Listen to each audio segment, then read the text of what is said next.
तर आमच्यासारख्या कार्यकर्त्यांना ती एक सुवर्ण संधीच असेल, कारण साहेबांनी ज्या दगडाला शेंदूर लावला त्याचा देव झालेला आहे। आणि आत्ताच्या मागल्या लोकसभेला पाहिलं तर चांगले शेतकऱ्यांचे पुत्र, गोरगरिबांचे पुत्र खासदार झालेले आहेत। माझ्यासारख्या शेतकऱ्याच्या मुलाला जर साहेबांनी तिकीट दिलं तर मी लढण्याच्या तयारीत आहेच आहे। शेवटी जनता ठरवणार आहे। मावळ तालुक्यामधली जनता ही अत्यंत सुज्ञ आहे आणि ग्रामीण भागातला चेहरा म्हणून माझ्यासारख्या कार्यकर्त्याला जर चान्स दिला तर मी साहेबांच्या तुतारी ह्या चिन्हाकडे लढण्याची तयारी मी ठेवलेली आहे। साहेबांनी उद्या आदेश दिला की तुम्हाला लढावं लागेल तर मी त्यासाठी तयार आहे।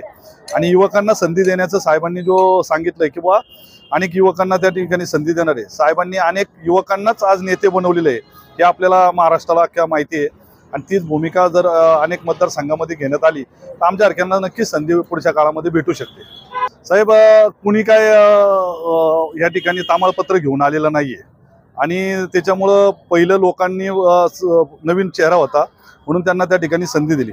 ग्रामीण भागातला चेहरा म्हणून मी जर पुढे आलो तर ग्रामीण भागातली जनता आणि शहरी भागामध्ये जी राहणारी ग्रामीण भागातली जनता आहे ती नक्कीच मला उद्या न्याय मिळवून देऊ शकते। मोठं आव्हान आहे पण आव्हानाला पेलण्याची ताकद पण आपल्यामध्ये ठेवली पाहिजे आणि जनता ठरवणार आहे।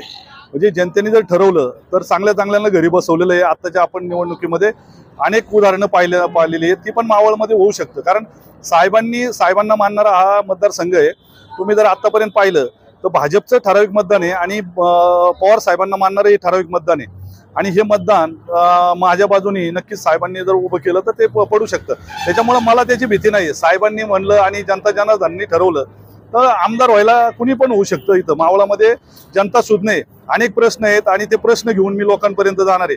आजची बेरोजगारी आहे, त्याच्यानंतर अनेक उड्डाणपूल आहेत, ट्रॉफिक आहे, अनेक सामने करावं लागतात। ते ग्रामीण भागातल्या लोकांना आज उद्योगधंदे नाही आहेत, सगळे उद्योगधंदे गुजरात सारख्या ठिकाणी गेलेले आहेत। MIDC आपली ओसाड पडलेली आहे आणि हे सगळे प्रश्न घेऊन मी त्या ठिकाणी साहेबांच्या मार्गदर्शनाखाली लढण्याची तयारी ठेवणार आहे।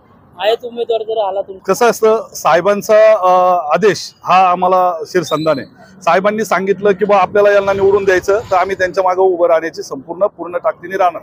आताची लोकसभेच्या निवडणुकीला सुद्धा पाहिलं असेल की मावळ तालुक्यामध्ये आजी, माजी आणि भावी सगळे एका बाजूला होतं, पण जनतेने ठरवलं फक्त 5,000चं लीड ज्या उमेदवारांनी मागल्या वेळेस 2.25 लाखांनी निवडून आले ते उमेदवार यावेळेस 80,000 आलेले आहेत। म्हणजे याचा अर्थ जनतेने जर ठरवलं तर उलट पण होऊ शकतं।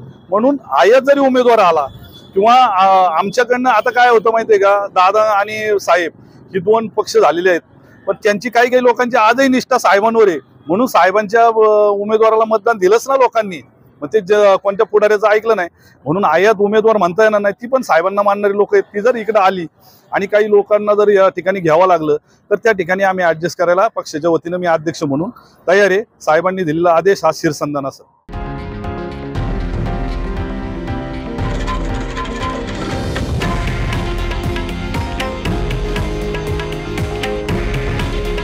हे आहे देशातील नंबर 1 न्यूज नेटवर्क आणि आपण पाहत आहात TV9 मराठी। काळजी तुमची, हित महाराष्ट्राचं।